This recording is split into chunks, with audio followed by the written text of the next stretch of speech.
पास इसका रिकॉर्ड मौजूद है लोहे महफूज में, और करामन कातबीन भी इससे बराबर लिख रहे हैं। वहाँ इनकार की कोई गुंजाइश नहीं होगी। वहाँ छुपना चाहोगे छुप नहीं सकोगे, वहाँ भागना चाहोगे भाग नहीं सकोगे। मेरे भाइयों, हम तो नाचने गाने वाले थे, अल्लाह पाक ने कहाँ गंदगी के ढेर से उठाया, कहाँ अंबिया वाले काम में बिठा दिया, और आज लाके आप लोगों के सामने खड़ा कर दिया।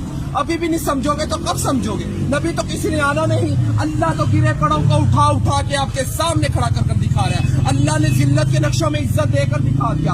हमें तो जायज नजायज पाकी नपाकी हराम हलाल की पहचान ही नहीं थी। हम लोग तो समंदरों के अंदर थे, आप लोग तो किनारे पे खड़े हो। हम तो अंधेरों में थे, आप लोग तो रोशनी में खड़े हो। हम तो बेअकल थे, आप तो अकल वाले हो। मगर अल्लाह पाक बेअकलों को अकल दे दे के भेज रहा है। अभी भी नहीं समझेंगे तो कब समझेंगे? अल्लाह कहेगा मैंने उल्मा भेजे, दीन के दाई भेजे, मुफ्ती भेजे, कारी भेजे, हत्ता के नाचने गाने वालों को भी हदायत दे के आपके सामने खड़ा कर दिया था।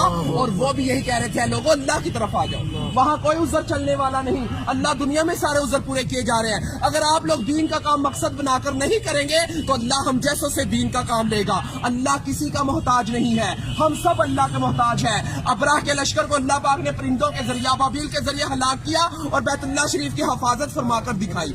नमरूद को एक मच्छर के जरिए हलाक किया, जिस बादशाह के तख्त पर बैठकर वो सजदे करवाया करता था, उसी बादशाह के तख्त पर बैठकर अल्लाह पाक ने उसके सर में चित्तर मरवा के दिखाए। अल्लाह किसी का मोहताज नहीं है, हम सब अल्लाह के मोहताज हैं। मेरे भाइयों, अगर ये तबलीग की मेहनत ना होती तो हम जैसे कैसे राह रास्ते आते। ये काम बिल्कुल हक और सच है मेरे भाइयों, ये अंबिया वाला काम है, नबी तो किसी ने आना नहीं है। अगर ये तबलीग की मेहनत ना होती, चोर फराड जिनाई कैसे राह रास्त पे आते? ये वही मेहनत है मेरे भाइयों, इस मेहनत ने हमारे ऊपर करम कर दिया। अल्लाह हमारे बुजुर्ग दीन की हिफाजत फरमाए, जो ये कलमा लेकर हम तक पहुंचे। हम तो अल्लाह के हुक्मों को तोड़ रहे थे, नबी करीम सल्लल्लाहु अलैहि वसल्लम के तरीकों को छोड़ रहे थे। कहाँ से जन्नत के हकदार? जन्नत का हकदार वो है जो अल्लाह के अहकामात और नबी करीम सल्लल्लाहु अलैहि वसल्लम के तरीकों पर जिंदगी गुजारेगा। तो मेरे भाइयों, अब किसी नबी ने नहीं आना, खत्मे नबूवत के सदके ये काम मेरे और आप सब लोगों के जुम्मे है कि हम कलमा गो वाले बन जाए, ला इलाहा इल्लल्लाह मुहम्मद रसूलुल्लाह की दावत देने वाले बन जाए। हर नगरी नगरी, बस्ती बस्ती, गांव गांव, शहर शहर, ऑल टू वर्ल्ड इस कलमे को लेकर जाना मेरे और आप सब लोगों के जुम्मे है। तो मेरे भाइयों, अल्लाह के हरूफ 4, मोहम्मद के हरूफ 4, आसमानी किताबें 4, बड़े फरिश्ते 4, नबी करीम सल्लल्लाहु अलैहि वसल्लम के दोस्त 4, खाना काबा के कोने 4, इमाम 4। इसी वजह से बुजुर्ग कहते हैं पहली फुर्सत में 4 महीने लगाकर इस काम को सीखे और जिंदगी का मकसद बनाकर चले।